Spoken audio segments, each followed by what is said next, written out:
He's a guy without a clue who doesn't know what to do. Republican or Democrat, he's not sure where he's at. It's not so much fun knowing how the country's run.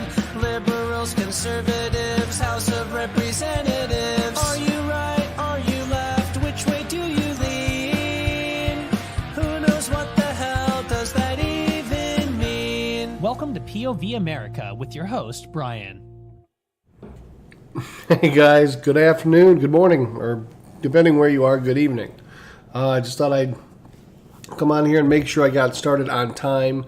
You guys have been extremely patient through all the little. I've still been doing the morning drive and the afternoon drive for you and streaming that, but this whole setup here, getting everything going with Streamlabs was, or Stream Elements, migrating from Steam Elements to Streamlabs was definitely challenging.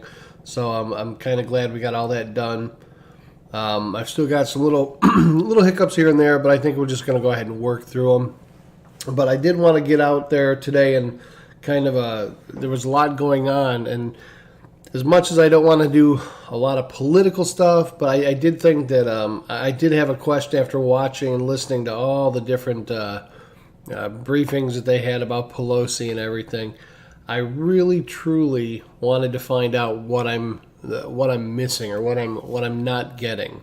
For those of you that have been watching the stream, I'm not really big on choosing whether I'm a Democrat or Republican yet. I'm trying to kind of weigh both sides, and that's where I'm having this problem because. While I want to be impartial, while I really truly want to be make well-informed decisions, it's really hard when there's so much so much noise coming from the Democratic side about how I should or shouldn't feel about Trump, and I'm just not getting it. So I guess that's kind of where I'm at, is trying to figure out what is it that I'm missing. When I look at what he's done and I look at the things that he's trying to do for the country, it's kind of like what the American people hired him to do. I mean, he's renegotiating the deals, coming up with better things, better relationships with different countries. I mean, I don't know. I haven't really seen what it is that... does he lie? Yes.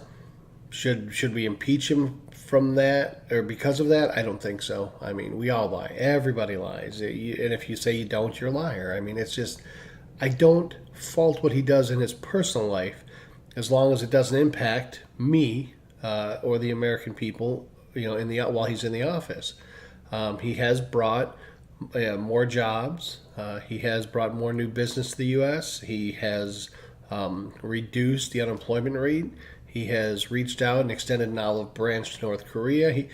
The things that he's done, I think the good outweighs the bad. So I'm kind of just trying to wrap my arms around what it is I'm missing.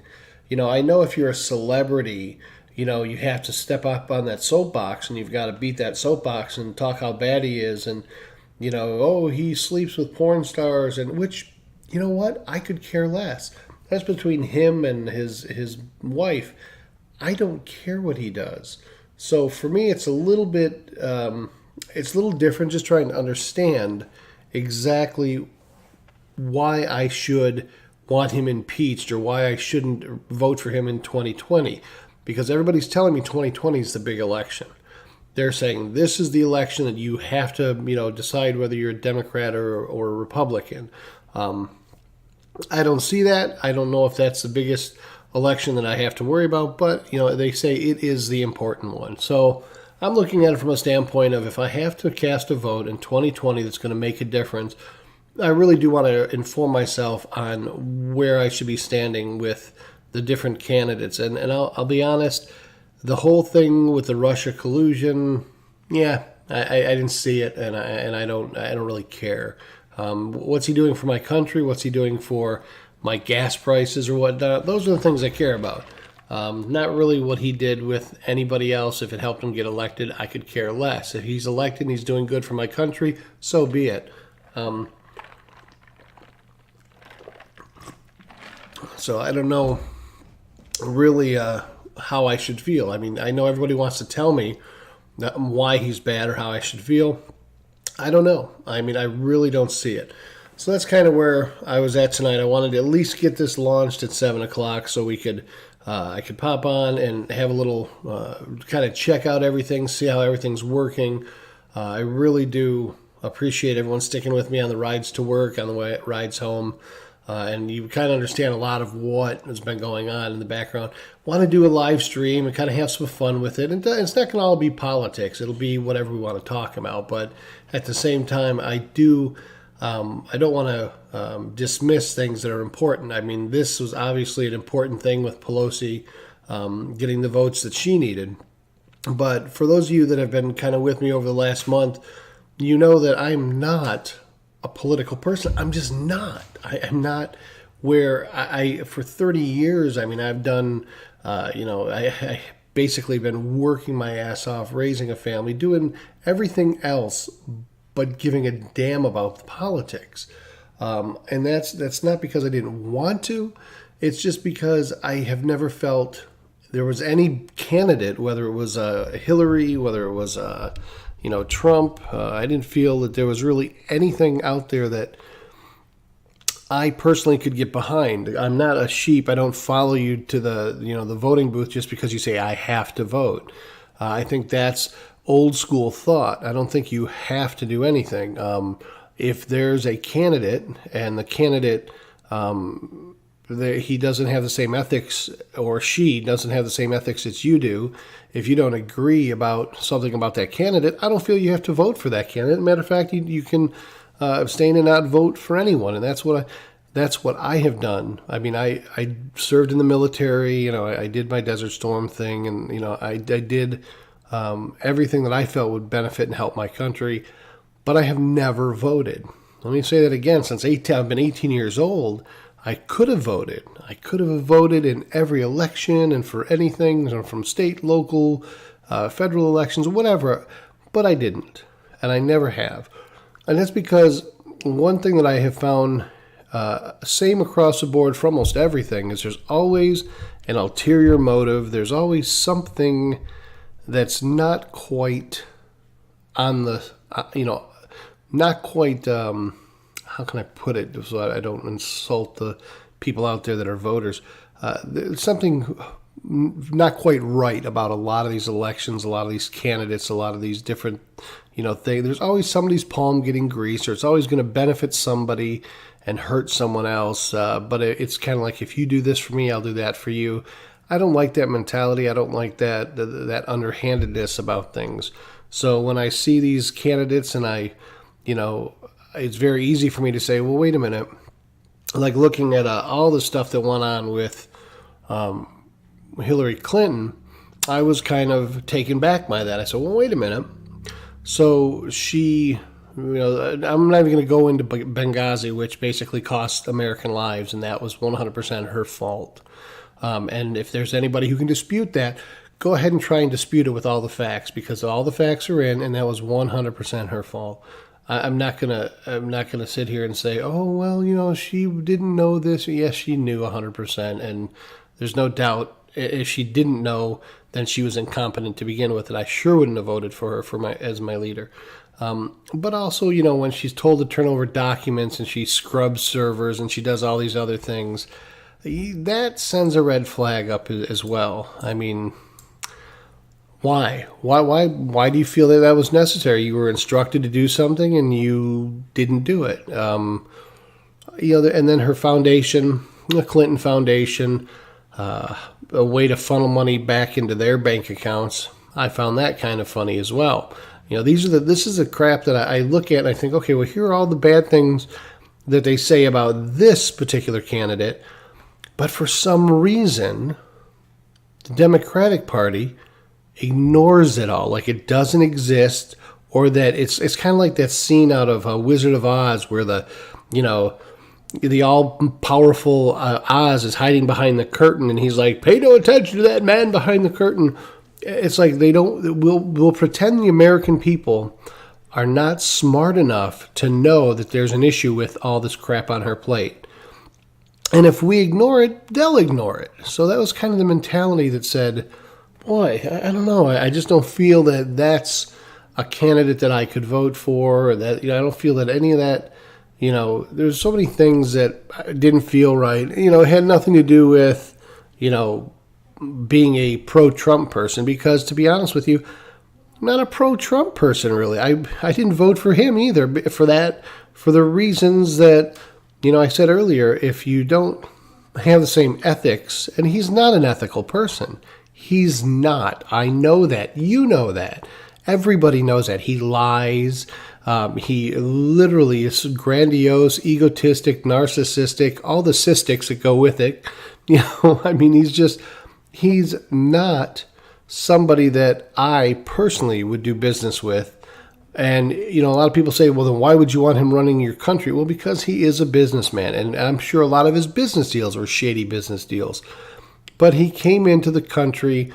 The American people loved him. Why did they love him? They probably loved him because he had The Apprentice and all. He was a well-known, popular person who couldn't be bribed, couldn't be bought, couldn't be, lobbyists couldn't, sit here and say, oh, well, we'll do this for you. There's nothing you can do for the guy. He's got more money than he needs, so you can't bribe him. He only had one motivation to become president, and that was to be able to say, hey, look, I'm going to make some changes. And it seems to me he's done that. He's made changes. He's literally changed the way we deal with the different countries around the world, as far as people talk about the tariffs. But listen, he's taken a look at the deals we've made, and he says these are bad deals because they have no benefit for America. There's no upside for us, but there's an upside for everyone else.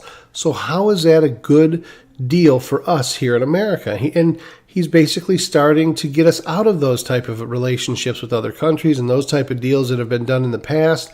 Bad backroom deals, just like little mafia deals. That's kind of what I'm starting to look at Democrats is more of like the political mafia. All of this, there's a big thing about bullying, and you shouldn't bully. You don't want to be a bully. But that's political bullying. When you go after a president that the American people, that's the part that kind of blows me away. The American people voted, and they said, this is who we want for a president. But the Democrats are going, no, that's not who you want for president. We're going to see if we can get him impeached. Wait a minute. Wasn't it the American people that put him in? How in the world can you just go ahead and say, we're going to impeach him? It's like, no, that. You're trying to get your foothold back to because you don't like losing it. And I understand that, because if I was number one, or if I was on top, if I had all this control and then it was taken away from me, I can understand that. I can understand not wanting to lose it. So it's not about getting a bad guy out of office, because it's not a bad. If that's really what it was, he would already be out of office. They tried it with the Russian collusion, and 3 months goes by, nothing. 6 months, nothing. 8 months, 9 months, 10 months, 12 months, 15 months. A year and a half, 2 years. There is nothing, and there never was anything. But they're going to keep trying to something that they find that they think we can believe. Oh well, we'll try, and we'll say this, and we'll put this out there, and we'll keep. As long as we keep saying what a bad guy he is, eventually the American people will see. Let me tell you something.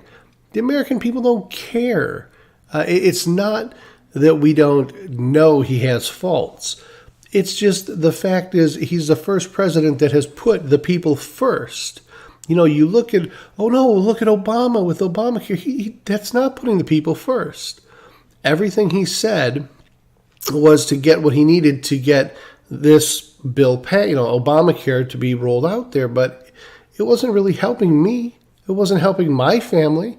So it's kind of one of those things where you have to look at it and say, look, did he do something good? Is he on the right track? Is he doing things that are helping us, my family?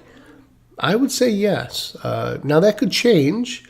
And, there's a lot of talk about the wall. Everybody, oh my God, every time I turn on I can't turn on a television or turn on a radio station or go to a website that's not talking about the wall. And the funny part is, it's not the average person talking about the wall or not wanting the wall. Who is it? It's the politicians.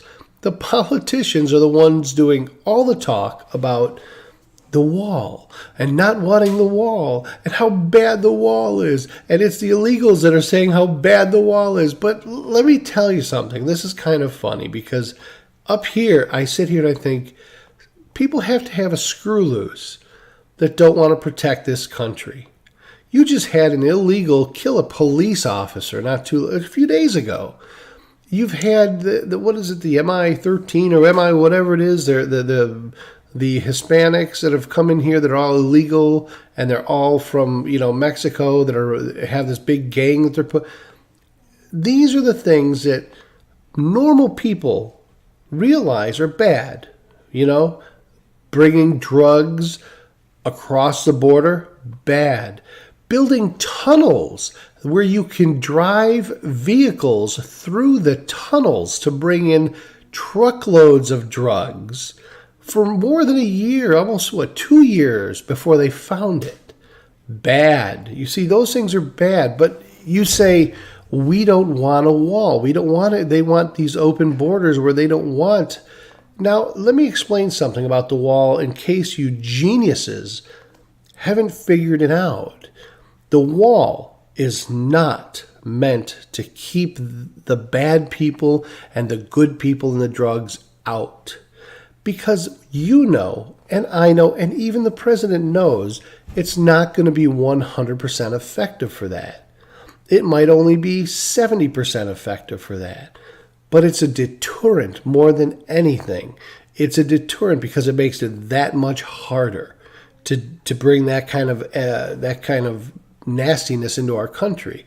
Now, I and the president, I'm sure, and a lot of people realize that with the wall, there has to be another mechanism in place to make it to where, people that want to come into our country can do it and not take 20 years to become a citizen. That's kind of what I think that, you're looking at the wall from one standpoint saying, we don't want to build this wall, but you need the wall. We need the wall for national security to keep out. I don't want to see another plane driven into the side of a building. I don't want to, and that's, if you sit here and you say that won't happen again, not only are you naive, you're a very special kind of mental.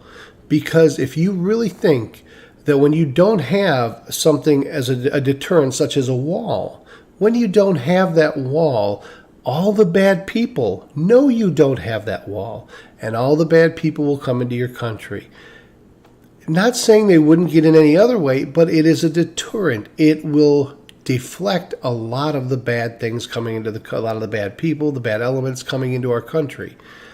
But with that being said, as I was saying, you can't just have a wall. I mean, to say that we're going to build this wall and it's going to solve all our problems, I think that's absolutely insane. That's not going to happen.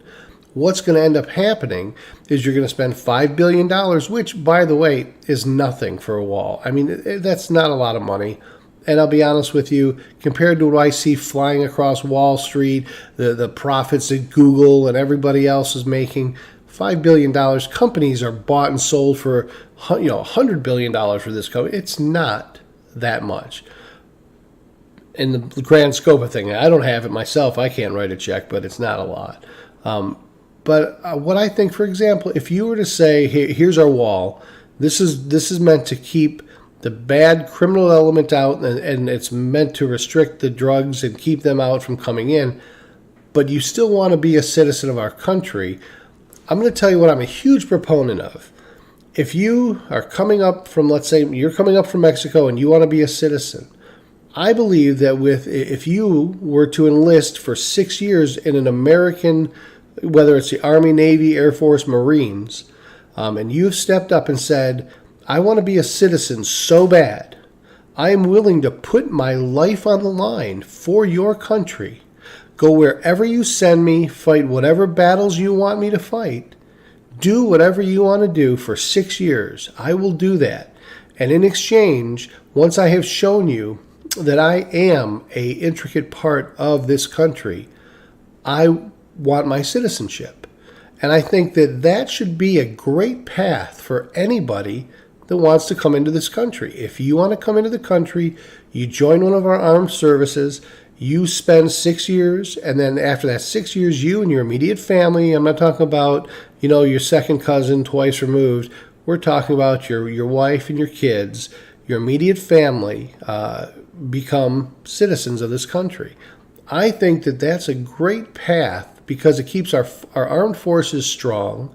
It shows that they will take pride in this country because, not because we gave them something, because they earned it, and they have proven themselves to me and millions of other veterans that they value this country as much as we value it. That, to me, goes a long way in addition to the wall. And the wall is really just, as I said, it is nothing more, absolutely nothing more than a deterrent. And it's going to be $5 billion, but you know what? Matter of fact, let's do it this way. Let's say that the wall only keeps 10%. Just 10. I said earlier 70% or maybe even more, who knows. But let's just say it only keeps 10% out. 10% of the bad element. 10% of the drugs that come across the border. 10% of the drug cartel and the mafia people that come over, 10% of the gangsters that come over, 10% of all the bad elements. If it only keeps 10% out of our country, think of that, because that means that's 10% of the people in our country, the 10% that is coming in. That means that there's that many more people in our country that won't be harmed by the drugs, that won't be killed by illegals, pulling a gun because I'm a police officer and shooting. It not only does it impact, the numbers by 10%, it has a rippling effect throughout the country. When I'm bringing in 10% less drugs, whether it's marijuana, heroin, whatever the drugs, cocaine, 10% less on the streets is a huge reduction in addicts. It's a huge reduction in kids that'll die because they got hold of some bad drugs. So, One Man Code, thanks for following. I appreciate you, man. So anyway, that's kind of where I'm at. I definitely think that the wall's a great deterrent. It's not going to answer all the problems. I mean, I really, truly think that the problem is going to be you've got to have other things with it that'll give them exactly what they've all wanted. They want a path to citizenship that doesn't take them 20 years. And being a veteran, being in the military, I can tell you, I would stand and fight beside anybody from Mexico that comes over to my country and says, I'll put my life on the line for what you believe in. When they do that, you're damn right. In my heart, and they're a citizen in the truest sense. Now, when you come across the border and you want to come across and you say to yourself, you know what? I'm going to come across and I have all these illegal intentions. I can do this. I can do that. I can run drugs. I can join these gangs. That's that 10% I'm talking about. Keep those 10% out, and that's what I'm looking to do. And that's why I think that when people really have these different opinions on this wall, and I just wonder, have they really thought it through? Is the issue really the wall? Is that the issue? Or is there really political things that the Democrats are saying, we can't let him do this? If this turns out to be a win, it just gives him more credence in the things that he's been saying. We can't have that. So we have to resist the wall, and let's get our celebrity friends in Hollywood. Let's get the people that'll stand up on a soapbox and tout how bad it is. Let's show the mothers and the children coming across on the caravans trying to get into the country and being turned away. Let's tug at the heartstrings, because obviously they can't, from a mental standpoint, we're not stupid enough to believe a lot of the things that they're trying to push at us. So they're going to try and tug at our heartstrings and say, look what happens if you put the wall up. If you put the wall up, little Jose, and they can't come in the country illegally. Well, yeah, hello. That's the whole idea. So I kind of, as I try to make up my mind, Democrat, Republican, whatever, I just look at the issues and I think, what do I personally believe, do I believe a wall is a good idea? And yes, I do. And then I think, well, why? Why is a wall a good idea? And I really want to know, okay, is it a good idea because it costs $5 billion and it's cheap or compared to a lot of things? No, it's good because it's going to keep out a small fraction of the folks coming into this country that don't need to be in here. And I think about that, there's other ways to have your earn your citizenship in our country and become a citizen. And I just think the wall is really a no-brainer. And I kind of feel sorry for the people that want to stand up and bash that and say, no, we don't want that. It's going to keep our country safer. Moron, it's going to keep us safer. Do you understand that? It's even if it only keeps us 10% safer. Just think of it.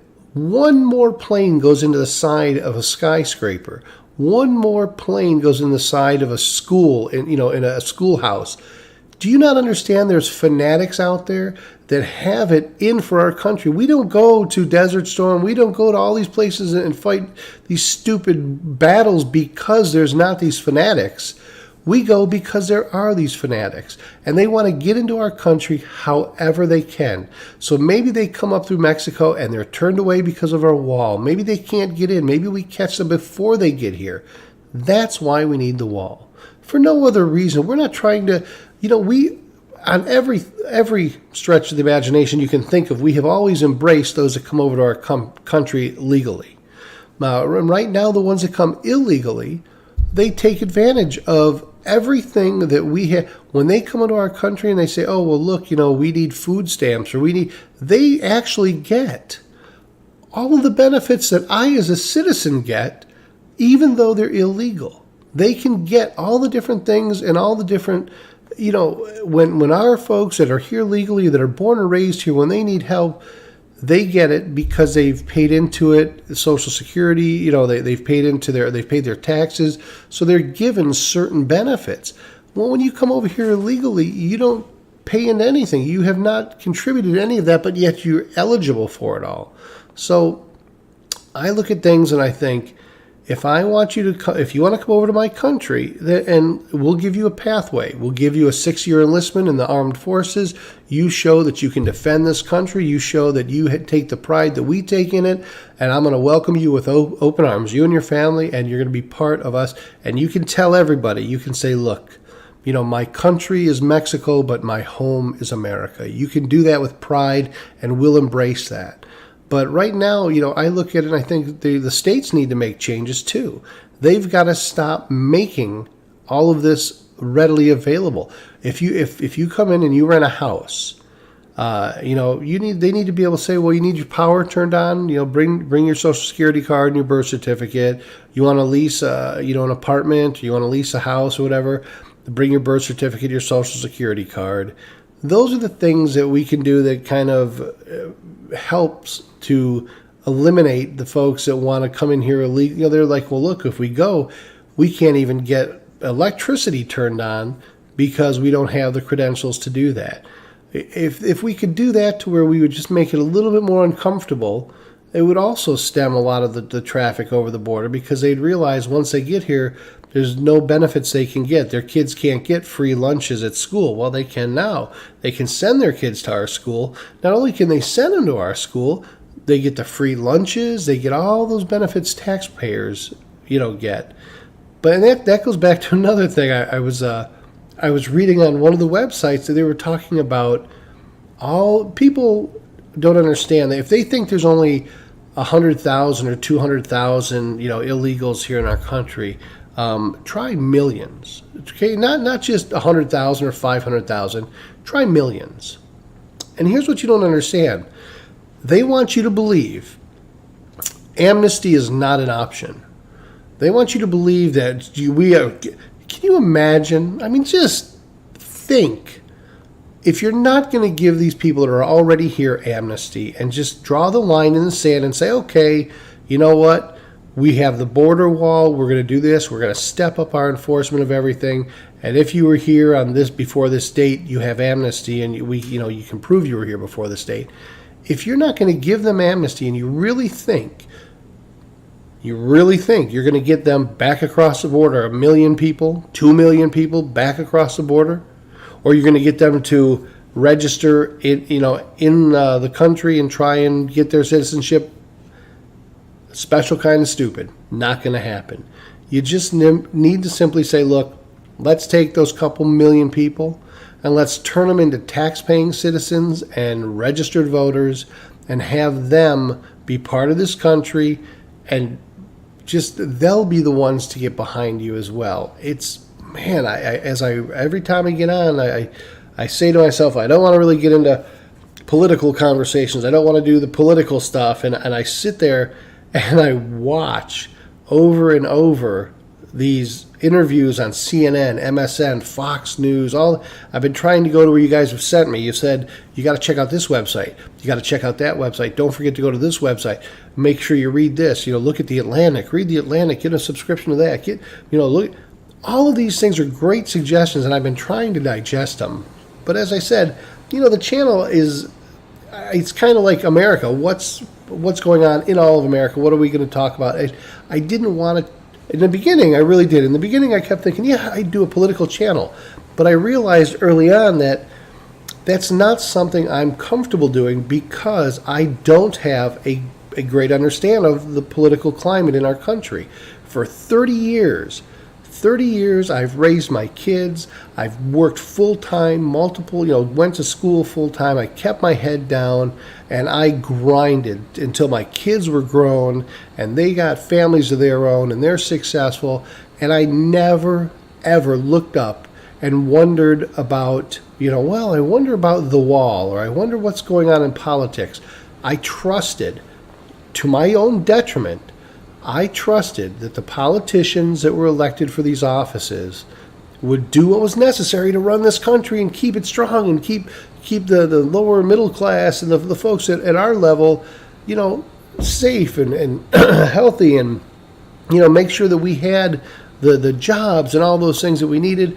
I trusted that would be done, and that was not what ended up happening over time. It just progressively has gotten worse.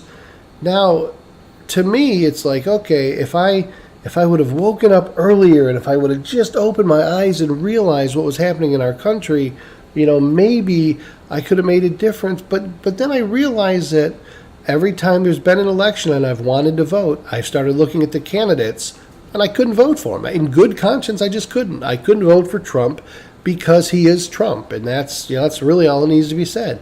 I couldn't vote for Hillary for a bunch of obvious reasons. She is who she is, and her and her husband both. So when I abstained and said, I'm not going to vote for anybody, that seems to be the pattern I fell into over 30 years. I've never found anybody that was worth a damn that I would believe in or stand behind. Now, I couldn't vote. Reagan was before my time, I think, so I don't think I could vote for Reagan back in the day. Maybe I could have. I don't know. But even then, there was being a movie star in Hollywood. I probably would have looked into that and thought, nah, it'll never work. But there's been times where I've kind of went back and reviewed some of these candidates, and even today I've come to the same conclusion. I wouldn't have voted for them. Even Baby Bush, the little not older Bush, but Baby Bush. I still remember when he got into office, one of the first things he did. Now here's a guy. There's so many problems in the country.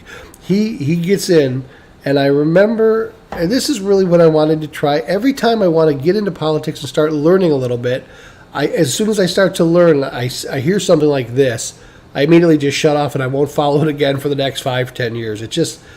But the first thing he did when he got in office, you think he would do something that was monumentally important, that really made a difference and an impact in our country in a positive way. But do you know what the first thing Baby Bush did when he got in office? He signed into law where it says that if you have financial difficulties and something, you lose your job, whatever, and you have to file a bankruptcy for whatever reason, you have to file a bankruptcy. Do you know all those credit cards, those Visas, a MasterCard, American Express, Discover cards? You can't put them in your bankruptcy. Whoa, wait a minute. Do you know why I have to declare bankruptcy? Most people have to declare bankruptcy because they're overextended on all their credit and they've lost their jobs, or they've had some kind of bad luck follow them. And that's but what he had to do, because so many of those companies and individuals that contributed to his campaign to help him get elected, they funneled money into his campaign so he would repay them by signing into law where the average U.S. citizen like myself who files bankruptcy or whatever could not declare their credit cards and still had to pay on them. What a joke.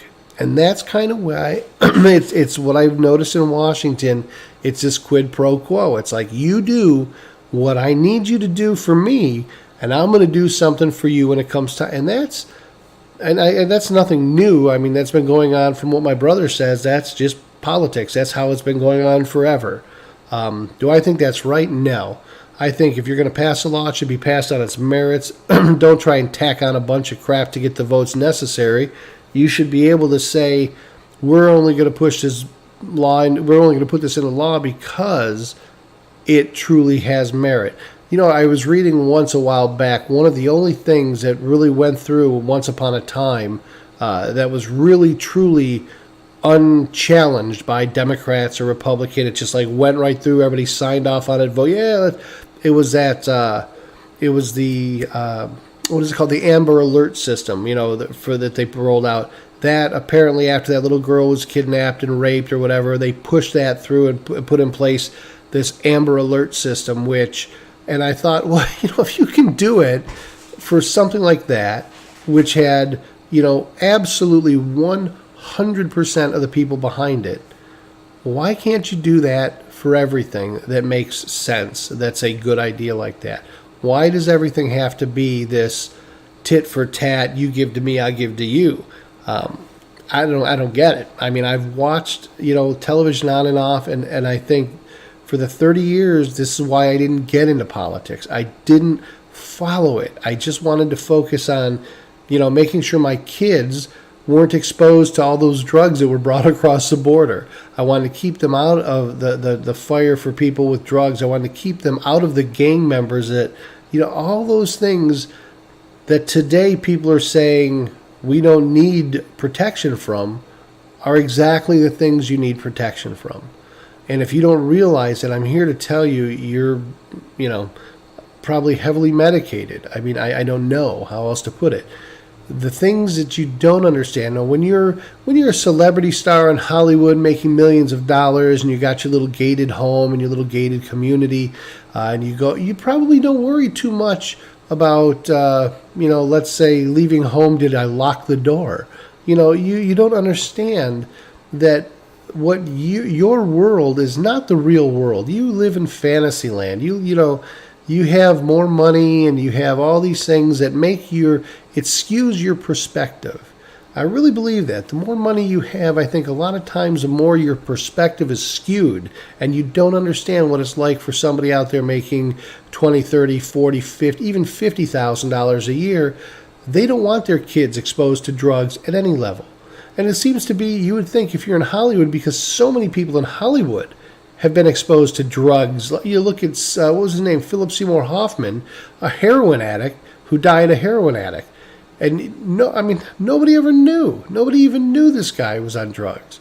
But all these people in Hollywood, you would think, would want to stop the flow of drugs into the country.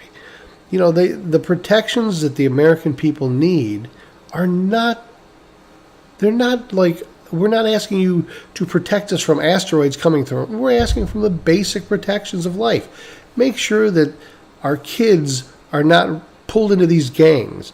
Make sure, help pass the laws that protect, you know, keep the drugs out of the kids.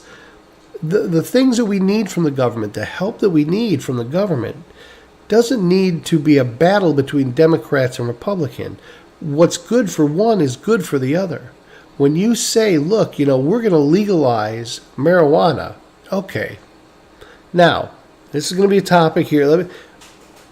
First of all, you just spent all this time getting rid of cigarettes because it's bad for you.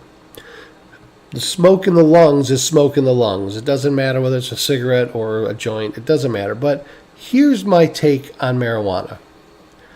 First of all, it's a drug. The federal government says it's illegal. Now, it's great that the states go ahead and they're kind of ignoring that, and they're going ahead and making it legal in the states for medicinal purposes, now recreational purposes. So in many states, I can go and light up a joint just to kick back and have some fun, recreational purposes, even though it's federally illegal. So obviously, to me, that's another sign of weakness. When I have a president that doesn't uphold the federal laws that are most blatantly obvious, that to me is an issue.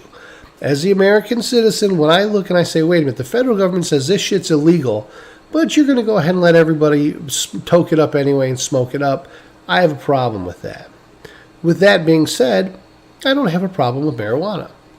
I'll tell you, I don't smoke it, but I'm sure there's many people that do, and I don't have anything bad about that.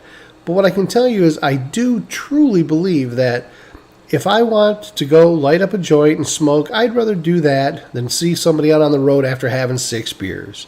And I don't believe the government has a right on any level to tell me what I can and can't do to my body. If I want to put cocaine in my body, I can put cocaine in my body. I don't believe the government has the right to control any of the things that I do to myself. If I get sick, I get ill, and I want to have assisted suicide, that's my choice. So there is a certain thing but I look at the marijuana as an issue and I say, okay, what the federal government has to do is step up and stop it all. First of all, stop it all, and then say, now, this was the law. Let's do this properly.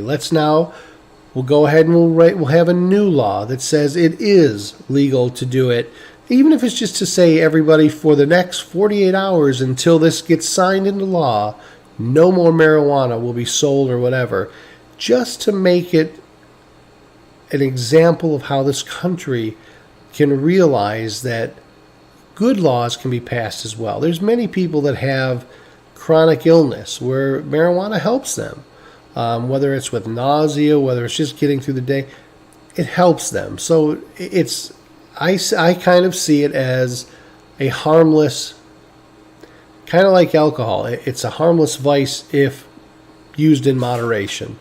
Do I see it as a lot of people say the stepping stone to harder drugs later? Well, you know what? Alcohol can be that. People go from alcohol to oxy. I mean, it really is an individual thing. Just because I drink doesn't mean I'm going to do drugs. And just because I smoke pot doesn't mean I'm going to do anything more. So I don't think that that's truly an issue about it being a gateway drug to something better. But I think what happens, did I say better? I mean something stronger. But I do think that there is a line that has to be drawn with kids in high school. And, you should, just like with anything, at a young age, these kids are so receptive to, the Hollywood cliques and the people that are out there that will tell you what's cool. These younger kids are receptive to that. They want to emulate what they see on TV. They want to emulate what their peers do, and that's to me it's like, look, if you're going to legalize drugs, legalize them.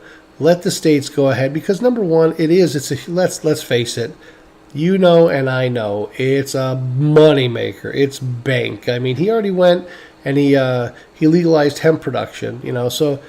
And marijuana is a moneymaker. It's huge. You'll have, and what it'll also do too is it'll reduce a lot of the drugs that are coming from Mexico, because the thing is, when you take away the industry and bring it into the U.S., do you know how many providers are going to be here in the U.S.? But it has to be tightly regulated.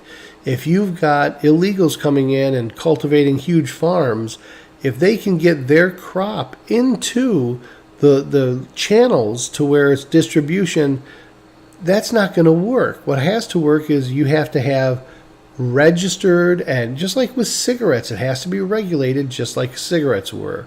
You have to have the stamp, the state seal, and everything. And of course, I'm sure those can be faked. But the point is, controlled and regulated, I think it would be a good thing. There's so many things that go on in this world today that I get a little bit frustrated about, and because I think they're common sense. I look at things just very open-minded, and I try to be open-minded. That's why with Trump, when people bash Trump, I don't like it. He's my commander in chief. When I was in the military, you're sworn to defend our country, and of course, he was put in place by the people. So for me, it's a very touchy situation when I hear somebody bad-mouthing him. But does he deserve it? In many cases, yes, of course. He's Trump. He had The Apprentice. We all know he's arrogant and narcissistic. We already know he's got all these qualities. He's kind of like that drunk uncle at every family reunion. You all got him. You all got that drunk relative that everybody just tolerates. It's kind of like Trump. He's like our drunk relative that just kind of like wanders in and negotiates. Hey, I'll give you 2 for 1 on those. He negotiates these deals. He puts things together. But in the end, it all comes out. I mean, he's actually done, I hate to say it because I know it's going to infuriate a lot of people, but he's done more good, I think, than he has bad. And that's a part that many people don't see. They want so much to find the bad. They want to find the collusion. They want to find the infidelity. They want to find let's define his lies. Let's bust him on his lies because he's been lying. Yep, he sure has. Do I know he's been lying? Yes. Why? Because I have average intelligence. Therefore, I know that anytime the man's mouth is moving, he's probably lying. Because why? Because he's a politician now, but before that he was a businessman. And he doesn't get to where he is in business without really knowing how to walk the walk, talk the talk, and be a true bullshit artist and cut the deals that need to be made. Now you take that level of success and you bring it to our presidency where he can go to these country leaders and say, guys, this isn't going to work for our country anymore because it was a bad deal when it was put in place. And because it was a bad deal when it was put in place, we need to put in a better deal. Now, with that being said, he could step up and he makes better deals. Now, I will tell you there is one part there's a couple things that I wish he would do that would really, I think, as a matter of fact, I think it would actually probably cement his next election. If he could do this, and this is a deal I think he could put together. Now, I know that most people think when you're out and people ask you how the economy's doing, and you might not even be consciously aware of this, but when people ask you how the economy is doing, there is a couple key things that kind of determine how you're going to answer that question. One of them, subconsciously, that you may not even be aware of, is something as simple as the price of gasoline at the pumps. You remember when it was $4 going up to $5, and it was so unbelievably out of control? I don't know how many you can remember back then. But the thing was, when somebody asked you at that time how our economy was doing, your reply would have been, oh my God, terrible. I'm paying $3-4 a gallon, almost $5 a gallon of gas. You would associate that our economy was doing poorly because we were paying so much money for gas. Now, there was a time where it got below $1. I mean, it was actually, I think, $1.40 or whatever, 50. And if somebody asked you then how the economy's doing, you'd be like, man, gas prices are down, and it's clicking along, and we're doing good. It's something as simple as gas prices. And I'm going to tell you, if he could go to OPEC, he could go to these oil cartels and say, look, our oil reserves are overflowing. We have one of the wealthiest oil reserves in the world. We're going to become self-sufficient all by ourselves and not even buy oil from you unless you can meet this dollar of per barrel, $18, $20, $30, whatever. But whatever it is, it has to be an amount that will allow the American people to buy their gasoline at 99 cents, $1 a gallon. You do that, you get it to where you go, even if it's a deal that says, hey, we want 7 years of prosperity. 7 years of prosperity with oil prices at this level, guaranteed for 7 years. And after that 7 years, we'll renegotiate and we'll go back to something that's more in line with what we can agree on. The art of the deal, right? Make a deal. But here's, if I have, let's say, for example, I have Yukon, let's say a XLT, 9-passenger vehicle, right? Big, kind of like a Suburban. And you're like, oh, wow, well, gee, that takes 30 gallons, or actually, I think it's more than 32 gallons, but let's just say 30-gallon tank. So at $3 a gallon, I'm paying $90 a fill-up. So when I fill up my tank, and I have to fill up my tank every week, okay? I'm filling up my tank for $90 a week. Now, let's say let's go every 2 weeks, just to sort of put this in perspective. Now, for me, it's more, but let's just say every 2 weeks I spend $90.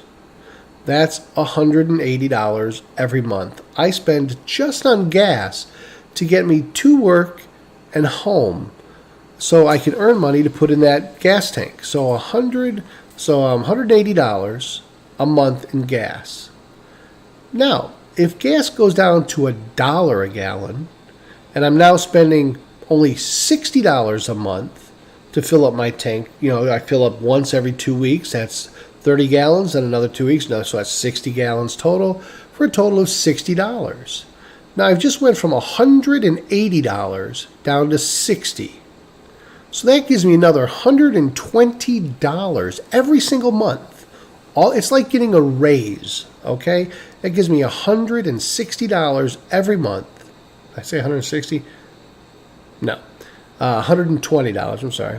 6, 12, 18, yeah. No. Yeah. So anyway, that gives me that much more money to put on things like going out to the restaurant, getting something to eat, taking my family out to dinner, going to the movies, buying some new clothes. Every month, I put that money back into the economy. Now, you might not think that makes a big difference, but many people spend way more on gas than just, $60 every 2 weeks with those big diesel pushers or the big gas tanks. But the point is, all that money goes back into the economy. So now, all of a sudden, just me alone, just one person, if I'm putting $120 times 12 months out of the year, I've just put back, a nice chunk of change back into our economy, and every other American has done the exact same thing. So what's going to happen to the economy? You've got the gas prices down. People are pouring that money, paying off their bills, buying new things, going out, taking some trips, taking some vacations. All of a sudden, the next time somebody says, well, how's the economy doing? Oh, man, the economy's booming. It's doing great. That's why something as simple as gas prices, if he wants to be a hero for next election, if he wants to do something that's really going to make a difference, I think one of the best ways to do that is just the way I said. Get your gas prices in line, cut your deals with OPEC, and put together something that truly makes a huge impact on the American people, and they'll love you for it. And they'll look at you every day and go, man, not only did he bring more jobs into this country, not only do we have more jobs and people to fill those jobs, not only is unemployment at an all-time low, we're trying to work things out with North Korea, we're doing these deals with the different countries, when they bring their goods into our country, we ship our work. All these things are great. Now he's gotten gas down to $1 a gallon by putting together a 7-year deal, 7 years of prosperity. And he sat down with OPEC and put together a great deal with them. Unbelievable. How awesome would that be? And I guarantee you right now there's probably somebody somewhere who's watching this going, wait a minute. $1 gas, and it's not something that we can't do. It's something that absolutely can be done. And why can it be done? Because you've got somebody in office whose background is putting together these type of deals. So he's going to put together these type of deals where he goes to OPEC and this cartel, this oil cartel, and says, guys, we're going to do it, and he's not going to sound like walking, but he's going to put it together and make it to where it's a win-win for everybody, because that's the art of the deal. That's what he wants to do. He wants to make it a win for America, because if it's a win for America, it's a win for me and for you. And that's kind of, he can't be bought. You can't negotiate with somebody who knows the bullshit. And I think that's what, is kind of funny, is he knows the bullshit. He knows it because he's the one himself who has probably spun the most bullshit in his lifetime to get his business deals through. But I can overlook a lot for the greater good. Now, Democrats don't seem to be able to do that because they, of course, don't want to overlook anything. But I'm like I said, I'm trying to stay open. I'm trying to be, but it's hard to, you know what it is? I think you start to feel sorry for the guy because he's under constant attack, because of all the things they're coming his way, and he's still trying to do the things that matter the most for me and for the country. He spends a lot of time having to defend himself, and you know what? Just do the job that the American people put you in place to do. Let Democrats or anybody else say what they're going to say. Let them do what they're going to do, and the American people will speak. They'll be the ones to stand up for you, because as long as you're there standing up for us, we're going to be there for you. But it's tough because I know what he does and what he has done. People don't like, because he does. He lies. I mean, that's Trump. That's who he is. And people are saying, well, is that who you want as your president? Is that? Do you realize? And you know what? This is the part that really amazes me. People are like, do you want a president that lies? Wait a minute. Do you think that we have ever had a president that hasn't lied? You're an idiot if you think so. Because every president we've had has lied. Have they got caught? Most of them, yeah. I mean, how many? I did not have relations with that woman. I did not have sexual relations with that woman. He lied. He fucking lied. They all lie. Every politician. Matter of fact, the Latin word politician, if you look it up, means liar. Politician is political. It's basically, it's professional liar. So that's kind of why, I mean, that's, people don't understand it. Go look it up. The word politician stands for professional liar in Latin. It's somebody who lies professionally. Now, just, actually what I should do is I should probably stop you from running to because I totally made that up. See, I lied. That was the whole point. It was something that I just totally made, but it sounded feasible. I mean, because most of us don't speak Latin, so there was probably somebody going, well, I never heard that before. It's Latin for a professional liar, politician. But they all lie. All politicians lie. All presidents have lied. Do I get upset about it? No. Why don't I get upset about it? Because as long as the end results are he's running my country and doing the things that are best for my country, I don't care how many porn stars he bangs. I don't care how many times he lied. People want to talk about Russian collusion. They have no evidence of that occurring, but they want to get all upset about that. But you know what? I'm cool with that. If he says, yo, Vladimir, come here, man. Look, Putin, do me a favor and get on Facebook with some fake thing and do something to help me, so I can get elected. And, if Putin says, that's going to be done. We can do that for you. We'll go and we'll go onto Facebook and we'll make all these fake accounts and we'll go ahead. And if they actually did collude to get Trump elected, okay, here's what I think. Anybody that allowed anything on Facebook to change their view from voting for Hillary to voting for Trump, they deserve exactly what they got because you're an idiot. Because you are an idiot. If you will sit here and believe that there's anything on Facebook or any type of ad that could be run, if you allow yourself to be corralled and sent down to the slaughter because you're too stupid to make up your own mind and stand behind it, then you kind of deserve it. I'm sorry. there's nothing, when I make a decision and I look at all the facts, there's very little that's going to make me change my mind. And Facebook is definitely one of the things that I would never, ever allow to be in my life and affect my decision making on anything. Now they say, well, he was negotiating having a Trump Tower built in Moscow. Oh, dude, that'd be awesome. I'd love to go there. I think that would be awesome, having a Trump Tower in Moscow. I would like to go there for vacation and stay. Do I find that conflicts with him being president? No, I don't care. It's a business, and you know what? Just like every politician in Washington creates their fake foundations to funnel themselves money, and they put away that they have their Swiss bank accounts, and they're all crooks. So just like they're enriching themselves at my expense, hey, you know what? At least when the president does something, he's pretty blatantly obvious about it because he'll come and tell you what he's doing. So I really don't care. All I care about is at the end of the year when I file taxes, how much money can I get back? How much money can I save? What type of deals can you put together for me to get great health insurance for my family? Because the crap that Obama put together is not helping the American families at all. To me, if you're paying, and I don't know if you guys had looked into this or if you've seen, I've heard these commercials, and I've been wanting to look into them, but they were for this company called MediShare.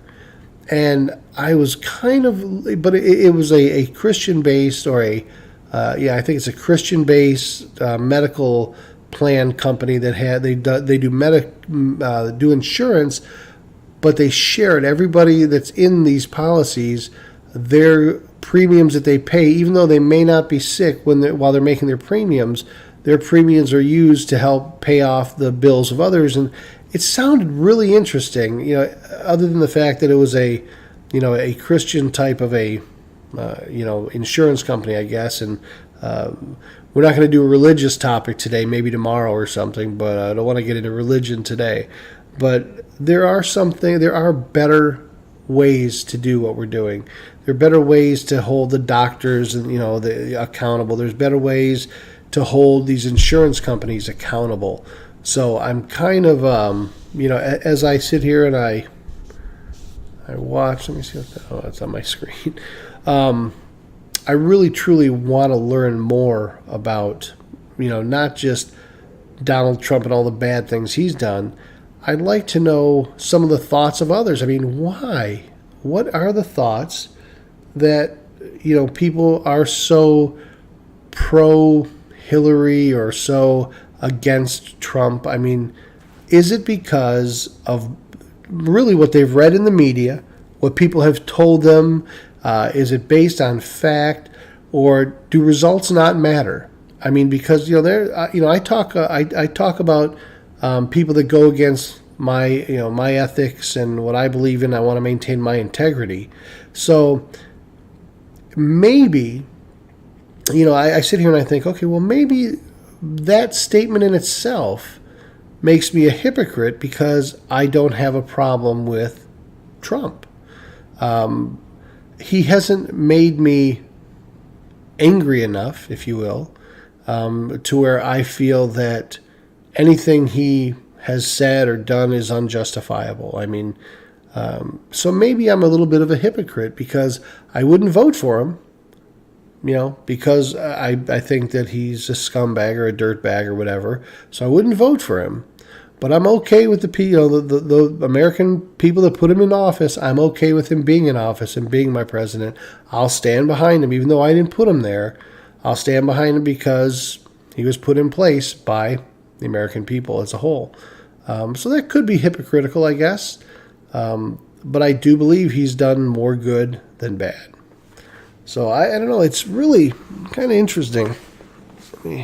Excuse me for 1 second. Get a little nectar of the gods here. Some Mountain Dew.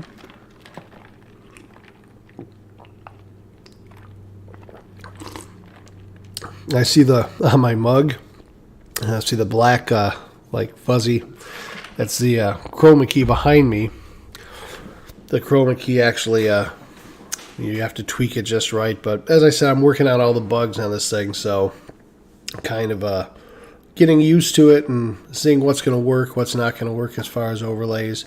I think I told you earlier, I went from one of the guys I watch. Well, let me go back here for a second. One of the guys I watch on Twitch, who I've been watching for years, and I've really enjoyed watching his stream morph and kind of become what it is today. There's a guy. His name is Jerry. He has a channel called Barnacles, and you'll see, a lot of times you'll see Barnacles Nerdgasm, you'll see Cargasm, you'll see a lot of the different. He's kind of latched onto the gasms, but he has a great show, very entertaining, and he's done just it's a lot of fun, and that's kind of what I wanted to do here. But being that I'm not a streamer, I've never been a streamer, and I'm not a gamer per se. I mean, I do like No Limit Hold'em, and I just recently tried to start playing the Hitman 2, which was another disaster because I just don't have the temperament for it. I just get so, not a game I want to play. But I've never been a streamer, really, never been a gamer. So, but watching his stream is kind of that's kind of what I aspire to have. Just a fun, laid-back show about anything and everything that we can talk about. I mean, I don't care if it's conspiracy theories, UFOs. Did you see that UFO? Did you see this? You know what? Whatever's fun and entertaining, I love talking about those things. Do you believe in UFOs? Do you think that we're it in this whole, this whole vast galaxies that you look out upon? Do you think that's it? We're the only life forms? Those are the things that I love. Interesting, and I mean, not just interesting. I enjoy interesting and intelligent conversations because that's what life is about. It's about having fun and really being open. That's why I'm trying to be open about, like right now as you watch this, you might think that I am pro-Trump and I'm just beating Trump's drum and I'm so happy with him. Look, I'm not mad at the guy, and that seems to be what differentiates one from the other. I'm still trying to make an informed decision. I've already told you, yes, I know he lies, but what's going back in my mind is, do the ends justify the means? Is it possible to be a piece of shit but come out shiny like a diamond when you do all the right things that benefit the country? I don't know. I don't know what Democrats stand for. I just see what they're doing, which is ugly, and it's not, when the American people, years ago, it used to be you'd stand behind your president. But now it's not that way. It's like bashing is in. What happened to our country? Where did my country go?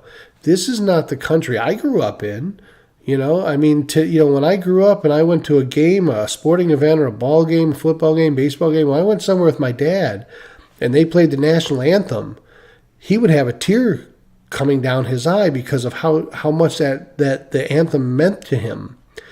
Today they take a knee. And it's like, I'm very insulted by that. And people want to play, it has to do with a black this, a black that. They always play the race card. It has to do with this. No, we're going to take a knee. You know what? Let me explain something to you. You're in my country. You're an American. You accept my country, my national anthem, and everything that we have, good, bad, or ugly, that got us to where we are today. Were things perfect in their time? No. But are they reflective of who we are today? And are they things that we've built on and changed over the years to make stronger? Yes. You don't insult me as a veteran when I have many brothers and sisters that have died because they fought for you so you can take a knee. To me, I think it's a bad taste. I think it makes you look like a punk. It makes you look like a piece of shit. But that's just me. I'm sure other people are good and they're, oh no, Madonna says that's great, or this person, hey, whatever. You know what? Fuck you. I, as a veteran, take personal offense to that when you take a knee at my neck. It's disrespectful to my country. It's disrespectful. It's disrespecting me and all the veterans out there. Just my personal 2 cents. And there's probably a few people that agree, and I'm sure there's a few people that disagree. I really don't care at that point. But so I'm trying my damnedest not to be or come off as a pro-Trump person, even though I realize that's kind of what it seems like right now, but that's only because I don't have that understanding. I don't have the understanding of what makes a Democrat, what makes a Republican. I mean, what do they stand for? Of course, people say, well, this group they're for gun control. This group is not for gun control. This one is for they want pro-life or pro-choice, and this one wants this. Okay, well, what if I agree with some of this and then some of this? I mean, what if I'm not 100% anyway? What does that mean? Does that mean I have to? Do I still have to choose what party that I'm affiliated with, or can I say I'm independently? I'm going to just vote whoever. I don't know. But as I said, that's part of my thing about not being in politics for so long. I didn't want to be in it, and I find it fascinating because I wake up one day and I see what my country's become. I see what's happened, and I think, wow, I was so blind to what was going on. But now I start to see it. Now I see that this country is really become something that I'm not as proud of as I used to be, and it's because we're airing our dirty laundry for the entire world to see, and they're not standing behind. It used to be you make a mistake, you stand behind your mistake and you say, you know what, next time we'll do it better. But when you start just kind of airing our dirty laundry, it becomes less attractive to me to affiliate myself with any party that does that. So while you think you may be winning, you're kind of losing me because I'm just not into that. I want a country that's strong and built on the merits of what we've accomplished. And I truly believe that sending an olive branch, reaching out to North Korea, I believe that was the right thing to do. It's been too many years, too much rhetoric going on. Trump was very honest in the beginning when he said, it might work, it might not work, we'll see how it goes. He said, I think he's an honorable person. I think that, he's a good man that really wants to make a difference in his country, wants to make it better. And if he does what he promises, we'll do what we now. See, I think that's what a lot of people don't understand. He went to North Korea and said, look, if you will do these things, we will do these things. Now, that's making a deal. Now, if North Korea does what they've promised to do you really think Trump would not go above and beyond and do way more than because he's a president that can literally come across and help rebuild a nation, and at the same time, Kim Jong-un would be one of the most respected leaders for turning that country around, and he did it without launching another missile. They did it because two countries worked together to benefit both countries. We took out a nuclear threat, and we literally took an unstable country, and through the efforts of our president, made it a stable country, and we helped them rebuild and for their people. It's a win-win for everybody, and I think that I personally believe it was time to reach out and extend that olive branch. Now, could we get slapped in the face? Could it not work? Could they still be having doubts? That goes back to what we were talking about, the credibility of our president. Is his credibility undermined every time the Democrats and the news media drag him through the mud? Do you think it's possible that the news media and the Democratic Party have done more damage to this country dragging our president through the mud than he could ever have done? Period. That's my question, and I think the answer is yes. I think that when you tell America that your president is all these bad things, and when your own country, key, not the people of the country, but the key political hacks that are out there, when they attack the presidency, it does nothing but weaken a country. It weakens us as a whole. It divides us as a whole.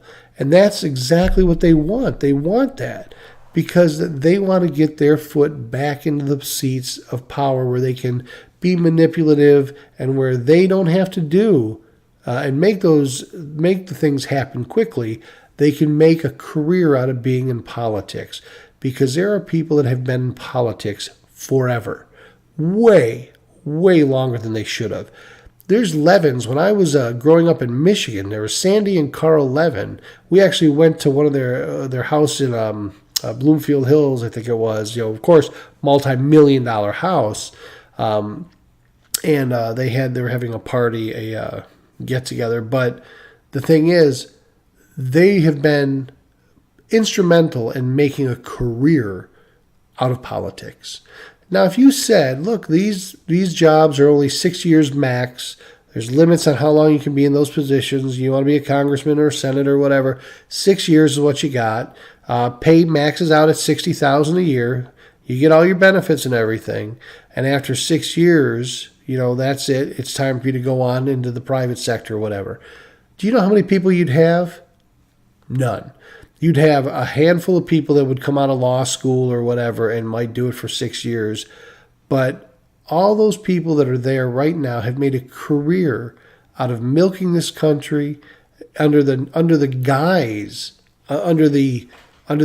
of making it stronger and better and doing what's right.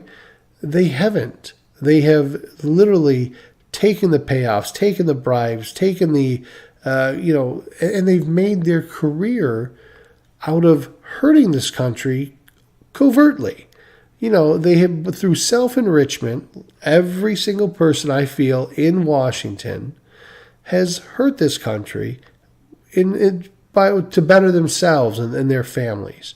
And I think it's just kind of refreshing to have somebody that really can't be manipulated, can't be bought, and will do whatever he wants to do in the name of this country to make this country stronger. As I said, I could be off. I could be way off. I could be. That's why I invited everybody here today. Is like, look, come on, see what we have, and tell me if I'm wrong, if I'm seeing it the wrong way. I don't think I'm seeing it the wrong way. I think I pretty much have it dead on. But trying to keep that open mind, maybe there is something that, if you're going to say to me, well, Trump is really hurting our country more than he is helping our country. If you're going to tell me that, all I'm going to ask is say, well, explain it to me how. I want to be able to understand it. I want to understand how he's hurting our country. And that's important to me. It's not something that I would disagree with right off the bat. It's something that I want you to open my eyes to. I mean, if you really feel that are his lies hurting our country, or is it the media and the Democratic Party that are screaming and dragging him through the mud that is hurting our country? I mean, when a president lies, which Obama did many times, when Bush did it many times, Clinton did it many, when they lie, many times it's kind of just over the heads, it's just kind of left out there, and you might get somebody who says, well, that's not true, blah, blah, blah, but you don't brutally bully and bash and drag somebody through the mud every chance you get, because that hurts the country more than a lie. When you say something about we have this many jobs and we're at an all-time low, might be a lie. Maybe that's a lie. But what it did is it basically told the American people that we're strong, it was a lie. But maybe it doesn't deserve to be drugged through the mud for 3 weeks in the media, calling our president all kinds of names. Maybe that hurts the country a little more than a white lie saying statistics, we had a poll and it says this or it says that. I don't know. I've gotten way off on the topic for politics. But that's where I'm at with it. It's really, there's so many different things between between your wall and between the millions of things that I read on the web every day when I get on there. I cannot read anything positive. I mean, and I'll tell you, this brings up another kind of interesting thing I've noticed. Now, probably, let me see, what is this? 2019. Well, around 2007. I think it was 2007, 2008. I stopped listening to the radio. I stopped watching the news on television. I stopped reading the newspaper. I stopped really going to news sites on the web. And it was a very conscious effort. And it wasn't because I wasn't interested in it. Here's what I realized. And it kind of hit me. Actually, you know what? I don't know what year it was. I can tell you when it was, almost to the day, because what happened, there was a press conference going on, and I think it was on CNN. And there was this press conference going on, and this lady was talking about her. She was crying, and she was upset, and apparently she was carjacked. And in the backseat of her car, she had her kids, and they were like begging to have this guy bring the kids back unharmed and everything. And one of the things that, as I'm watching this, and she kept saying, oh, please, bring my babies back, bring my, they were such good boys, and she was talking about her kids in the past, like not in the present. They are good kids. They were good kids. They don't deserve anything this way because they were good boys. They don't deserve what happened to them. I just watched it, and I says, I think my wife was, or my brother, I think it was my wife was there, and I said, oh yeah, I said she killed her kids, and I was, why do you say that? Why do you got to say that? This just happened. They took her kids. I said, no. I said, she killed her kids. I said, because she's talking past tense. They were good kids, and that. It just was very phony and very. I didn't buy it. Well, come to find out, her name was Susan Smith. Suzanne or Susan Smith, I believe, and she drove her kids into the lake and left them strapped in the back seats and killed her kids. That was the day I turned on. I said, he said, I'm done with it. I said, this is every channel, every radio station, every news station, every newspaper I picked up, every website I went to. It didn't matter. All that was there was bad news. Bad news, bad news, bad news. And it was news that in no way would enrich me, no way was good for me, no way made me more cautious. It literally was bad news every single day. This person was killed here, that, and it just progressively got worse. And then, like, even now, over the last, since that day, it's probably, I want to say maybe it was 2002 or 2001, I don't know. But whatever it was, since that day, every time I spent a little time getting on and trying to, get on the internet or whatever, I'd probably see it. It hasn't changed. As a matter of fact, it's only gotten worse. Believe it or not, here's a little test. And I'll challenge you to do this and tell me if I'm absolutely insane or if I'm, if you go to a website, matter of fact, I'll actually do this with you because this is kind of funny. Oh, it's not funny at all, actually. It's actually kind of sad. But if you go to a website, let's just say we go to CNN.com because that seems to be let's go to CNN.com and let's just see how much bad news on one website that we can find. Now, you don't understand how this affects people, how it affects you. But let's go ahead. We're gonna go to CNN.com and we're gonna go ahead and let's just look at the bad news that they put on just this website. Let me see. Here we go. Here, a herd of wild ponies is being stalked by a deadly disease. Okay, That's terrible. Why would you put why do I need to know about that?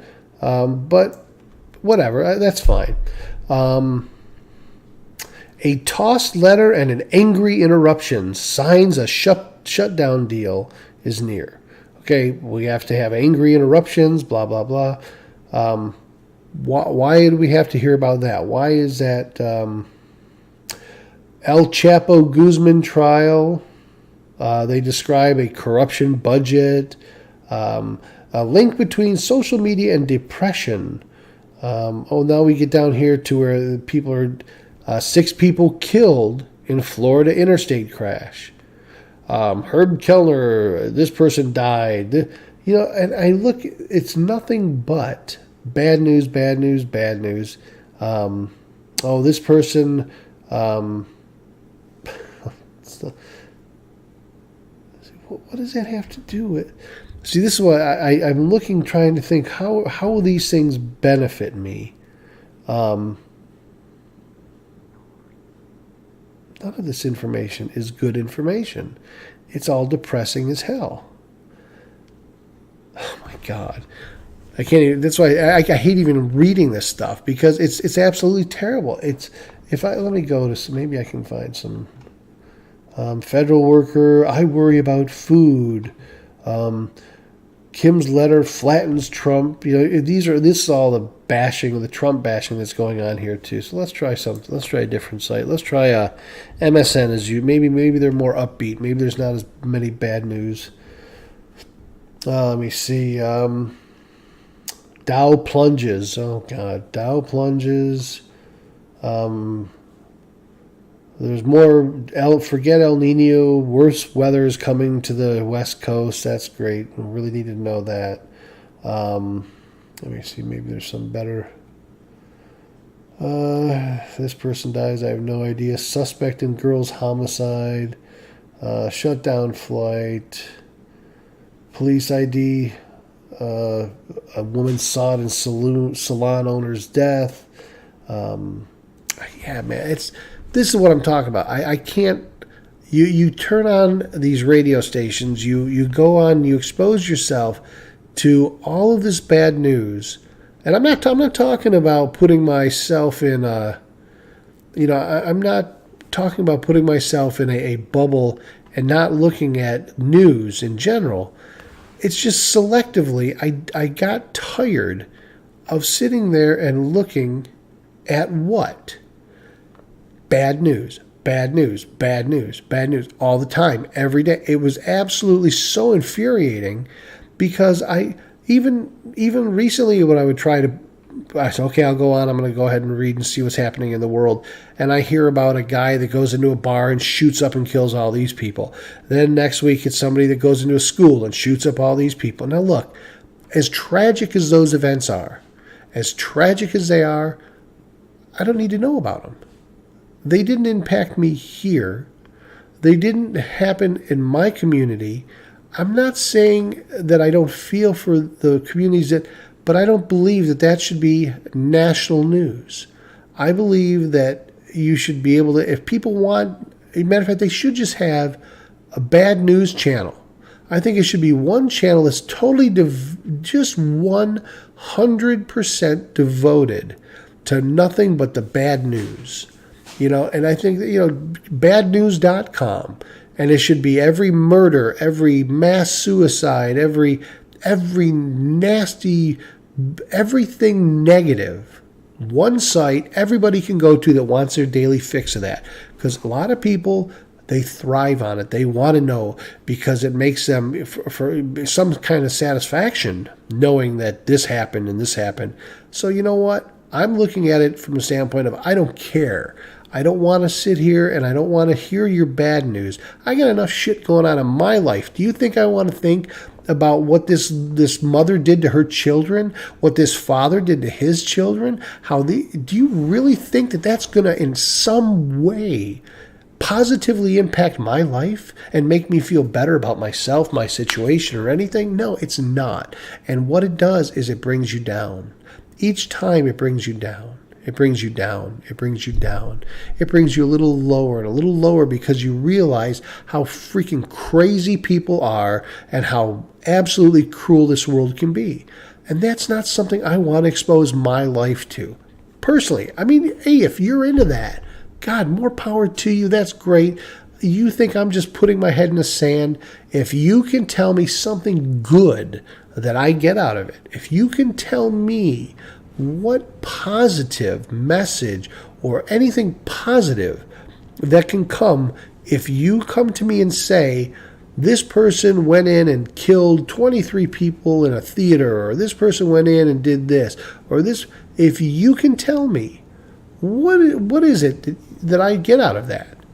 Are you going to say that I don't know? Well, you get an education that you know you shouldn't go into a movie theater anymore. What? I'm going to go into movie theaters anyway. People go into churches and they kill people in churches. People go to Vegas and they, from a high rise, they pepper and kill a bunch of people. There are people that are unstable. And then it goes back to, let's take it back to politics. Gun laws. There should be more gun control. Should there be more gun control? Personally, what do I believe? We'll get into that some other day.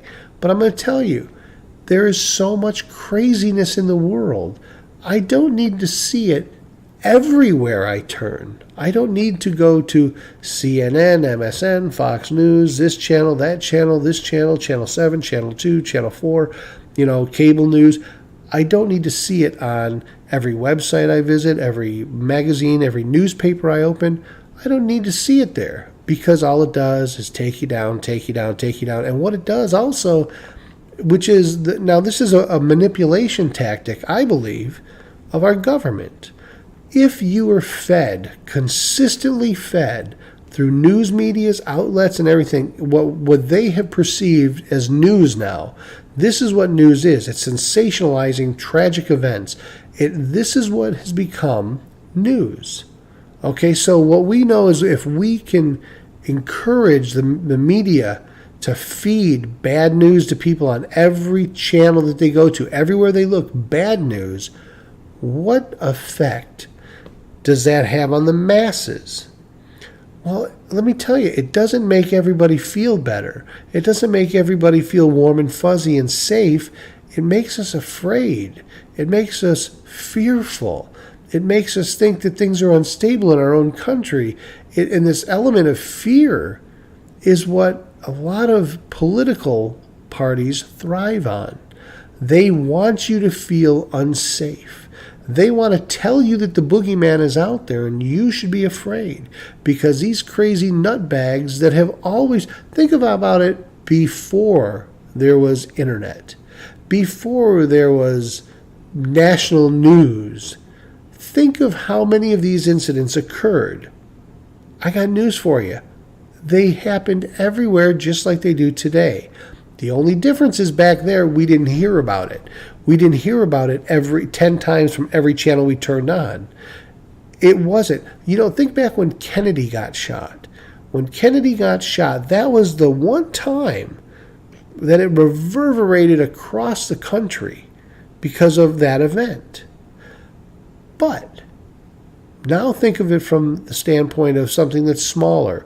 This gangbanger in Chicago kills 2 people okay, why? I'm in California or I'm in, Florida. Why do I need to hear about the gangbanger that did these horrific events in, Chicago? I don't. And that's kind of what I was getting at is you can't have a media outlet, whether it's internet, paper, whatever, that thrives off of nothing but bad news. That's why I cut myself off a long time ago. I said, you know what? I'm not going to do it. I'm not going to sit here and poison, because that's really the way I looked at it. I was poisoning myself. I was feeling worse, not feeling good. I was feeling terrible. And I kept thinking, you know what? Boy, this really sucks. I would go to work and think about these tragic events and think about these terrible things. And there's nothing you can do about it. There's nothing that I can do that's going to make a difference to those people or to their families. send sympathies. Well, guess what? Everybody that was involved with it, there's going to be sympathy. That whole community, it's going to be there. I'm a piece of white noise in the background to anything that's going on over there. So I spent years and years and years just not doing the media thing, and I felt better. It was really weird. And I wasn't any less in tune, so to speak, with my world, my surroundings, but I felt better. I felt less stressed. I felt that life had purpose, had meaning, and I went through and I did some great things and accomplished a lot. But it was because I wasn't brought down by the events and by the things that had gone on in the world. So it was definitely one of those things where it made me realize what it was like to actually feel like I was my own person and not being manipulated by the media. People don't understand how much you're manipulated. I mean, if you really understood it, if you really stopped and maybe not even realized, if you just stopped and thought about it, you need to stop and think. And I'll give you an example. Let's just look at something as simple as advertising. Something as simple as advertising. They say on average, you will see per day, 24 hours in a day, per day you will see on average of 27 to 4,700 advertisements. Now, think about 27 to 47. How many times are your eyes or your ears subject to advertisements? Every radio station you listen to, you're going to hear ads. Every station television you watch, every show you watch, you're going to see ads. Every website you're going to go to, you're going to get pop-up ads, you're going to get banner ads, you're going to get display ads, you're going to get ads when you send an email, you're going to get ads when you receive an email, you're going to get ads. Everything you do is you're going to drive, you're going to see billboards, there's going to be advertising on that billboard. You pick up a magazine, look at the magazine, most ads are in the magazines. Matter of fact, many magazines are mostly ads. You pick up a newspaper, you're going to see ads on that. You drive by a bus stop, you're going to see ads on the bus stop. You watch a bus, you're going to see ads on the side of a bus. You're going to see mobile ads. It's everywhere. You're manipulated 24/7. And you're compensated nothing for your time. The time that you spend listening to a 30-second ad or a 60-second ad or watching a commercial, that's your time. Your time. You're not they're getting it for free. They're taking your attention. They're taking your time and giving you nothing. Don't you? I mean, think of it as money. Think of it as if every day you were given for every minute of your day, you were given so many dollars. Okay? And then throughout the day, every time you had to look at a banner ad, every time you had to look at a pop-up and close a pop-up, every time if you were given back money for that time wasted, think of how much richer you would be. That's one of the problems I have with the media. And look at Google's a perfect Google, Facebook. Do you think that Google and Facebook are billion-dollar companies because everybody has friends and we all thumbs up or thumbs down and we follow each other, we share this, and they make money because of that? No, they make money because of the advertising. The advertisers pay them exorbitant amounts of money for your data, for information on you. Google, you do a search, they save every single search you do. They save it. They take and extract data. They are paid advertisers. That's why when you go to a website, these ads are pushed to the website. It's so unbelievable how people can be oblivious to this kind of stuff and not realize that there's a better way for this stuff. There's a better way for all of this. But I get a little frustrated because it's something as simple as, advertising that makes me kind of crazy because I'm like, I don't want you to take my time. I don't want you to poison me with your bad news. When I look and I see diesel fuel spill sparks massive fire on Florida interstate, killing 6. what? I didn't really know. I didn't care about knowing that. Why do I have to know that? But there it is. It's going to be on main pages. I had on the site, if you're on Twitch, I don't know if you're watching on Twitch, but if you go to my site and scroll down at the bottom, I have a little poll on there, and it says, it asks about what's your Democratic, Republican, what's the better, and I put that on there because I was kind of curious to see how many people would. Andrew Damon, hey man, thanks for following. I appreciate you hanging in with me. So hopefully I'm not boring you with any of this, but I just kind of I'm new to the streaming, so I'm just getting the swing of everything. But yeah, if you could go, great guys, appreciate you following. I'm Sean Live. All right, Sean Live, got you, man. Thanks for following. So that's kind of where I'm at with all this stuff. I look at it, and that's one of the things that I'm sensitive on is all the advertising, the bullshit I got to kind of put up with, whether it's on the websites, the emails I get. And the spam is another thing. You check your email, you get so much crap on there. So there's a lot of these little things that are kind of pet peeves for me. They're really things that I find that a lot of people don't think about. I do. I kind of get pissed off when I get nothing but bad news every time I flick on a channel, every time I look at a website. That's why when I watch, like I was saying before, I watch Barnacles, who's got a great channel, fun, a lot of fun, just like, and he's a lot like me. He just kind of says, you know what, it is what it is, no secrets, and he just puts it out there, and I love that about his show. If you ever get a chance, go to his show, watch him. He's got a great show, Barnacles, Nerdgasm, and he's got just a lot of a lot of great followers too. The people that are at his channel are really great, but. When I first started doing this, my topics were going to kind of be all around just politics, but then I realized it's just not. You know what? I can't. I want to open it up to anything. Conspiracy theories, UFOs. It don't matter. I really just want to have intelligent conversation. I'll tell you, one of the biggest things that I see, one of the biggest challenges that I see when I'm on, like, I read about here's another typical one where she left her baby and her pit bull killed the baby. How many times have we seen this already? And they're going to blame the pit bull. They'll probably put the pit bull down, but that's the way they're bred. They're not golden retrievers. But once again, it's just another thing. It's the bad news. I didn't get anything out of that. There was no need for me to have that on there. But so that's kind of where I'm at. This is I've been going for about 2 hours. I'm gonna try and always keep these things down to about 2 hours, from 7 to 9 every night. We'll do this, and we'll kind of pick up there and go wherever it leads us. I do still do the morning stream, so I'll do the 6 a.m. Usually 6:15. I start the morning stream.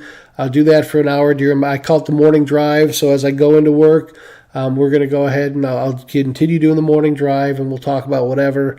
And then also, same thing on the afternoon drive coming home. I'll do another stream there.